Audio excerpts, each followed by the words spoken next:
Power star Pawan Singh के गाने को टीजर आ गया है, जिस गाना के नाम है पिया छोड़ दे ही ना। इसी वीडियो में शुरू से लेके अंत तक लगा रहिए। हमेशा ऐसा वीडियो न्यू इन्फॉर्मेशन जितना जल्दी लाने को मैं प्रयास करता हूं आप लोगों तक। जो पावर स्टार पवन सिंह के पिया छोड़ दे ही ना, इस गाने को टीजर आ गया टी सीरीज हमार भोजपुरी यूट्यूब चैनल पर। आप लोग नहीं सुने तो जाके सुनिए, धमाल और बवाल मचा दीजिए।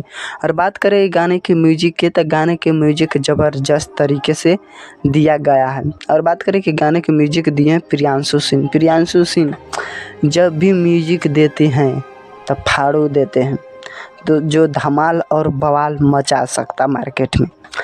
और बताएं कि प्रियांशु सिंह के म्यूजिक दिया धमाल और बवाल भोजपुरी इंडस्ट्री में मचा ही देता है। बात करें कि गाना कब आएगा, तो टीजर में डेट नहीं दिया गया है कि कब आएगा, लेकिन मेरी अनुमान से कल या परसों आ जाएगा। आप लोग सुनिए, धमाल बवाल मचाइए भोजपुरी इंडस्ट्री में।